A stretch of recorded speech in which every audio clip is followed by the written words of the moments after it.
మీ business ఏదైనా మీ ఊర్లో promotion చేయాలంటే అది సుమన్ టీవీతోనే సాధ్యం. ఇప్పుడే సంప్రదించండి.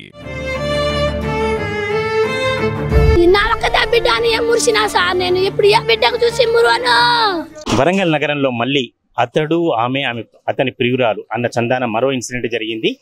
గౌతమి అమ్మాయిని మహబూబాద్ జిల్లా వారు దానికి సంబంధించి ఎవరైతే సూర్యాపేట జిల్లాకు చెందిన గణేష్కి ఇచ్చి వివాహం చేశారో దాదాపు 3 నెలల కింద వివాహం జరిగింది. అప్పటి నుంచి కూడా అంటే 16 రోజుల పండుగ అయినప్పటి నుంచి కూడా భార్యను నిత్యం వేధిస్తూనే ఉంటాడని ఏదో కారణంతో. అయితే చాలా మంది ఆడపిల్లల్లాగానే ఆ అమ్మాయి కూడా గౌతమి కూడా ఇంట్లో తల్లిదండ్రులకు కానీ ఎవరికి కానీ చెప్పుకోలేదు. ఇటువంటి పరిస్థితులలో ఒక 3 నెలలు కొనసాగింది. ఈ పరిస్థితులలో ఒకసారి పంచాయతీ కూడా జరిగింది. పెళ్లి చేసినప్పుడే దాదాపు 25 లక్షల రూపాయల కట్నం ఇచ్చారు పెద్ద మొత్తంలో.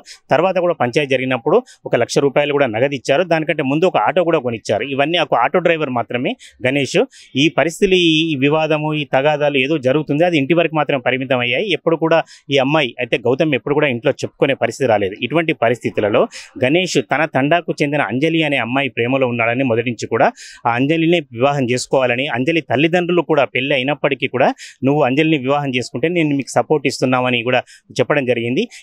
ఈ సద్దు అనగా ముందే అంటే ఇంట్లో గొడవలు సద్దు అనగా ముందే ఏం జరిగిందో మనకు తెలియదు. 2 రోజుల క్రితమే వీళ్ళు హన్మకొండ హంటర్ రోడ్లోని సహకార నగర్లో ఒక గార్డెన్ సమీపంలో వీళ్ళు కిరాయికి తీసుకుంటున్నారు. ఆయన ఆటో నడుపుతున్నాడు. ఈ అమ్మాయి హౌస్ వైఫ్ మాత్రమే.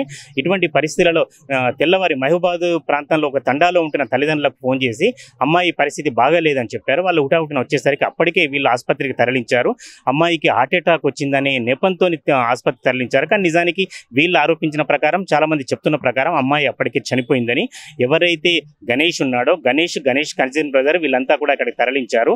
ఈ పరిస్థితులలో అమ్మాయిని వాళ్ళే చంపారు. ఈ చంపటంలో ఎవరైతే ప్రియురాలు ఉందో అంజలి అనే ప్రియురాలు ఉందో ఆమె పాత్ర కూడా ఉంది. వెంటనే దీనిపై పూర్తి స్థాయిలో విచారణ జరపాలి. 25 లక్షల కట్నం, తర్వాత 1 లక్ష నగదు, ఆటో కూడా ఇచ్చాము. ఇవన్నీ పరిస్థితులు ఉంటే అమ్మాయి ఇష్టం లేకుంటే అమ్మాయి ఇష్టం లేకుంటే ఆ అమ్మాయిని ఇంటికి పంపించాలి, పుట్టింటికి, లేదా మాతో చెప్పాలి. కానీ ఇంకొక అంజలి అనే అమ్మాయిని ఇష్టపడి చివరకు ప్రియురాల్ని మోజుతోని భార్యను చంపాడు. కాబట్టి వెంటనే తగిన చర్యలు తీసుకోవాలి. ఎవరైతే అంజలి ఉన్నారో తర్వాత ఈ గణేష్ ఉన్నాడో వాళ్ళ కుటుంబ సభ్యులందరూ కూడా మా ముందట హాజరుపరిస్తేనే మేము పోస్ట్ మార్టం కూడా ఒప్పుకుంటా ఉన్నారు. మనం చూడొచ్చు అక్కడ ఆ ప్రాంతంలో ఎంజిఎం పోస్ట్ మార్టం గది ముందు అటు గణేష్ కుటుంబాలకు చెందిన పెద్ద ఎత్తున వచ్చారు.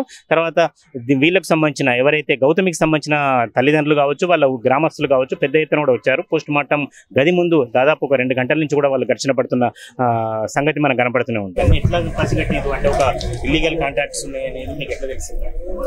పోలీస్ వాళ్ళు ఫోన్ స్టేట్మెంట్ తీపిచ్చారు. గణేష్ ఆయన ఫోన్ మొత్తం చెక్ చేసినాక అప్పుడు తెలిసింది మాకు. ఫొటోస్ చాటింగ్లు అవన్నీ బయటపడ్డాయి. సేమ్ క్యాస్ట్ అమ్మాయి, వాళ్ళ ఊరమ్మాయి అంట. వాళ్ళ ఊరమ్మాయి సూర్యాపేట కాదు, అబ్బాయి వాళ్ళ ఊరమ్మాయి. వీర్యారాం బాల్యతండ అమ్మాయిది. సేమ్ ఊరు, ఇద్దరిది సేమ్ ఊరు. కానీ వాళ్ళు మరి ఇట్లా లవ్ చేసుకున్నారు అనేది పెళ్లికి ముందు మాకు ఎవరికి తెలియదు. తెలుసుంటే అట్లా ఇచ్చేటోళ్ళు కాదు.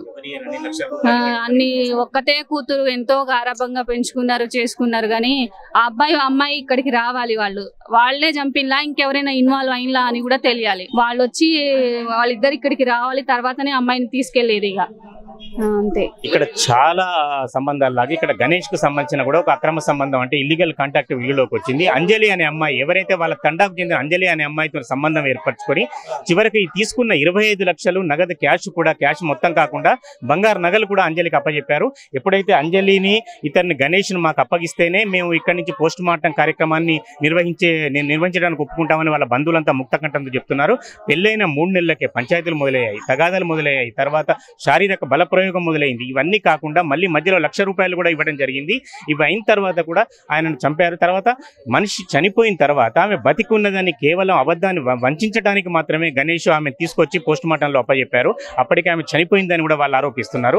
వాళ్ళ బంధువులలో వాళ్ళ మేనమావ కూడా మన దగ్గరే ఉన్నాడు. ఒకసారి వాళ్ళ మేనమావతో కూడా మాట్లాడే ప్రయత్నం చేద్దాం. అన్న చెప్పండి, మీ పేరు? నా పేరు కృష్ణ. మీరంతా ఇదంతా చూసారు, ఏమనుకుంటున్నారు? మేము అనుకుంటున్నాం అబ్బాయి ఒక్కరి నుంచి అయితే కాలే, మాకు డౌట్ ఉన్నది.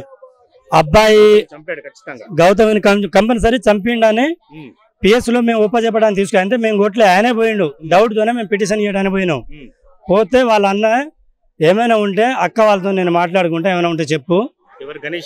గణేష్ వాళ్ళ అన్నే పెద్దన్న కొడుకు, ఏమైనా ఉంటే చెప్పు, నేను మాట్లాడుకుంటా అక్క బావలతో అని చెప్తేనే ఆయనకు చెప్పిండట. ఆయన ఆపుకోలేక ఏం చేసిండు, డైరెక్ట్ పోయేసే గారితో సార్ మా తమ్ముడే చెప్పిండని ఒప్పుకున్నాడు. జరగడంలో ఎస్ఐ గారు రూమ్కి తీసుకెళ్ళారు. రూమ్కి తీసుకెళ్ళి ఎట్లా జరిగింది ఏం జరిగింది అన్నట్టు ఎంక్వైరీషన్ తీసిర్రు. ఎంక్వైరీ తీస్తే చెద్దరు ఉన్నది. చెద్దరు 7 మడతలు చేసి నేను మూతి మీద కప్పిన, నాతోనే 2 ఉన్నారు, మేము 2 ఉన్నాం అని పేరు చెప్పాలి ఆడ. ఫస్ట్ పేరు చెప్పకపోతే ఎస్ఐ గారు తీసుకొచ్చి మా స్టేషన్లో ఏం చేసిండు మన ముందైతే చేయలే.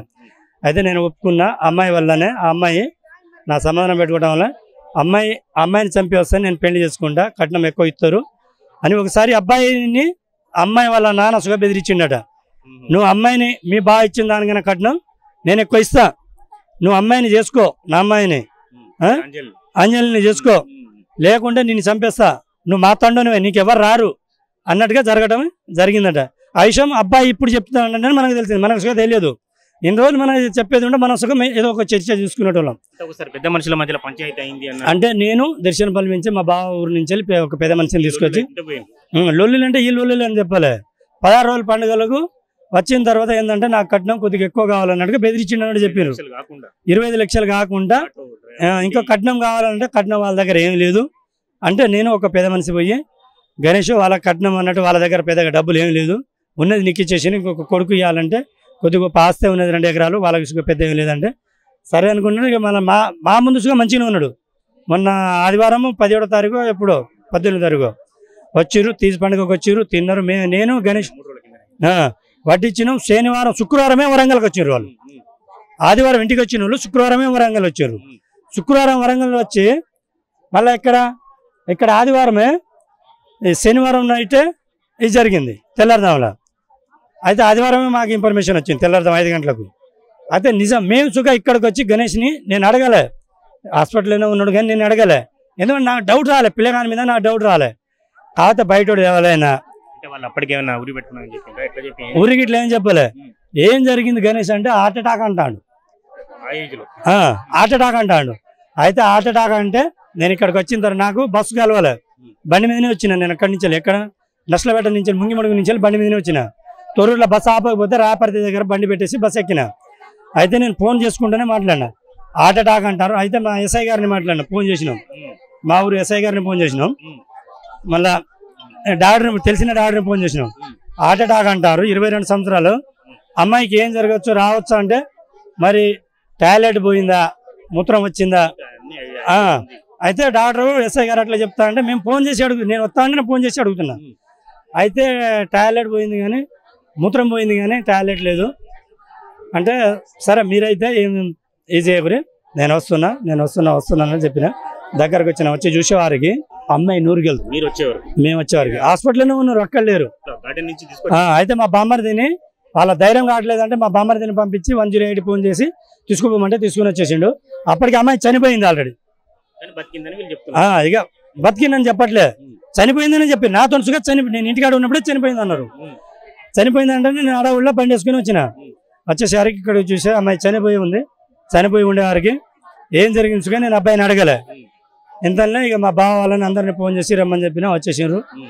అయితే అబ్బాయి చంపేటోడు కాదు, ఇట్లా చంపలే, ఏదో జరిగింది, పిటిషన్ మన కేసు గిట్లా వద్దు, అబ్బాయిని మీరు ఏమని అనుకొని మా బావ మా చెల్లెసుగా చెప్పడం జరిగింది. జరగడం నా డౌట్ వాళ్ళ బావ వాళ్ళది సూర్యాపేట నూతనగర్లు, మాది నష్టపేట మండలం ముంగిమడుగు, అబ్బాయిదేమో మరిపేట మండలము వీరారాము. కానీ ఇక్కడ ఉంటారు, అంటర్ రోడ్ లో ఉంటారు, పద్మావతి గార్డెన్ పక్కన. ఏమైంది అంటే ఈ అబ్బాయి వాళ్ళ తండే, వీరారాం బాల్య తండే. అయితే హైదరాబాద్లో ఉంటుందంట, బ్యాంకు కోచింగ్ ఏదో తీసుకుంటుంది.